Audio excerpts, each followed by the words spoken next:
Hi guys, what's up, Alex here, and today we are going to be talking about what is better, Formula 1 or MotoGP. Now, it's a topic that obviously comes out quite a bit because obviously, each set of fans, I mean, I know a lot of people do watch both, but there are certain people that only watch F1, only watch MotoGP, like to go at it about which is better, and hopefully this will create a bit of a discussion here today in the comment section. I'm looking forward to seeing what you guys put, but first off, I will say I will be recording some more F1 2012 career mode. We'll be doing another F1 challenge video at some point in the next few days. Road to League 1, I haven't done that in like 2 months or over 2 months. I want to be getting around back to doing that, so I should be recording a video like that later today, and obviously it will get edited and moved and scheduled or whatever at some point in the next few days. Hopefully, fingers crossed, that will all happen. And also, should be more F1 news hopefully if it comes out. But anyway, we're here to talk about MotoGP and F1. So I've been watching F1 for a lot longer than I've been watching MotoGP, so forgive anything that you would say is wrong in this video, but I'm just generally talking from my experience of watching both the sports. And for the record, I do love watching both MotoGP and Formula 1. I guess you're going to say my bias is probably towards Formula 1 because I've been watching it a whole lot longer, but if I look at the sort of entertainment in races, I probably would say MotoGP generally comes out on top, especially over the last couple of years where there's just been complete Mercedes dominance, which generally has spoiled the party a bit. But let's start off by talking about Formula 1, because something I've always loved about Formula 1 is just the unpredictability of something crazy happening. And I'd say more often than not in Formula 1 at least, something you just wouldn't expect to happens in Formula 1.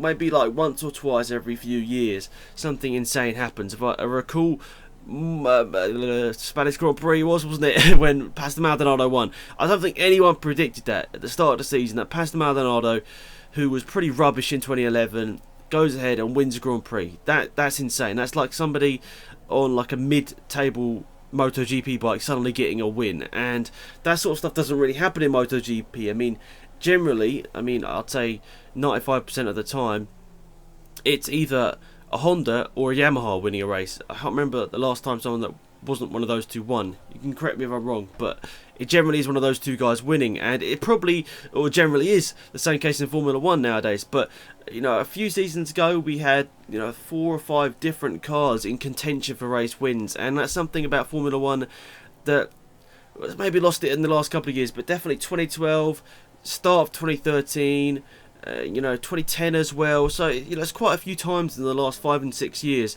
where there's been multiple cars within contention to wins. For example, if we look back to 2012, we had McLaren winning a race, Mercedes winning a race, Ferrari winning a race, Williams winning a race. There was somebody else, wasn't there? I'm probably missing out somebody there. Red Bull, did I say that?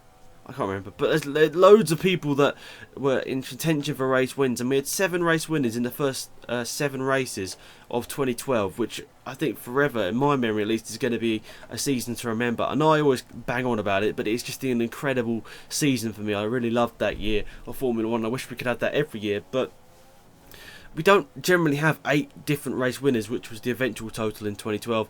We don't have 8 different race winners in MotoGP, and that's something which does slightly take away from it for me. I mean, there's not as much unpredictability, but the thing about MotoGP, there was always good racing. I mean, we look back to the race at the weekend, Raul Mugello, so much drama, great battles throughout the field, and then we have this last lap duel between Marquez and Lorenzo. You could say, obviously, sorry Rossi fans, you could say the two people at the moment that are at the top of their game. Rossi's had a bit of an unlucky few races, to be perfectly honest, but at the moment you could say Marquez and Lorenzo at the top of their game, battling out for the championship. This race meant a whole lot. I think if Marquez won and Lorenzo was in second, I think they'd have flipped at the top of the championship. I think Marquez would have gone to the top, but with a really audacious few moves in the last couple of corners. Marquez got past, then Lorenzo got past, Marquez got back past again, and Lorenzo looked like he'd messed it up after trying to dive down the inside of the last corner, and then Lorenzo out-drags Marquez to the line and wins the race by like 0.019, I think it was, of a second. Incredible stuff, and that sort of stuff doesn't happen in Formula 1 really. That sort of intense racing until the last lap of the race generally doesn't happen in Formula 1. It happens a lot more in MotoGP, where the races are a lot closer for the front of the field. And that let's be honest, guys, it's a lot easier for a MotoGP bike to overtake than it is for a Formula 1 car. Obviously, they race around some of the same circuits throughout the year. Obviously, for example, we can use the Spanish Grand Prix. I think it's called the Catalunya or the Catalan Grand Prix in MotoGP. The Catalunya circuit, both F1 and MotoGP use that, as well as a few other tracks down the calendar, but we'll use that as an example. Obviously, heading down to turn 1 or through a few of the other corners in that lap, it's a lot easier for a MotoGP bike to overtake, basically because it's a much bigger road surface. Obviously, there's a lot more room for the bike to go through, and the bike's obviously a lot smaller, so it's easier to go through. The thing is, with an F1 car, it's a lot harder to overtake through some of the slower corners, because obviously generally slower corners are quite small, so it's a lot harder to get a car up the inside, and that's generally why I'd say MotoGP has more overtakes than Formula 1. But Formula 1, let's be honest, it's something that I've covered on this channel like 1,500 times with videos, so I really do love Formula 1, and it's obviously going to be probably forever one of my favourite sports, even if I don't keep up to date with Formula 1 later on in life. I don't know, whatever, I'll probably keep up to date with every single race live like I do now.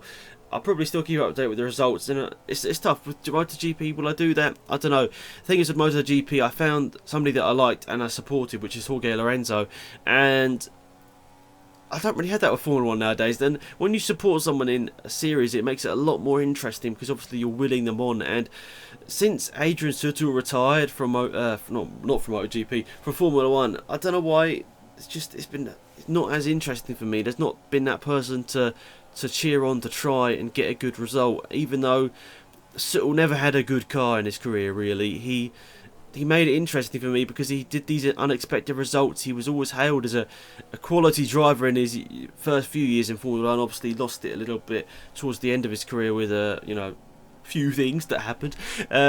So yeah, that's what I do really love watching, seeing what Jorge Lorenzo can do in the races now. Obviously, he's in a big championship battle with Marquez at the moment. I'm sure Rossi will get back in that battle as well at some point, but at the end of the day, it's tough. I mean, for me, I'm always going to say Formula 1 is my favourite, just because I've been watching it for longer, but MotoGP provides a lot more interesting races throughout the whole year, and that's something that Formula 1 is lacking at the moment, is really quality races. Obviously, the Spanish Grand Prix probably an exception. Obviously, that's new in our memories. But if we look back over the last, since the start of 2013, for example, I would say there has been a lot more great races in MotoGP than there has been in Formula 1. And at the end of the day, what is it that you want? Do you want really close racing? Do you want great racing, as in like unexpected results?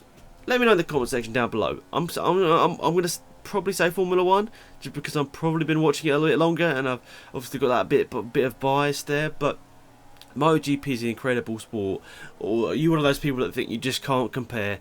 Leave a comment down below. I'm really interested to know. It's been Alex Mahdi. Goodbye.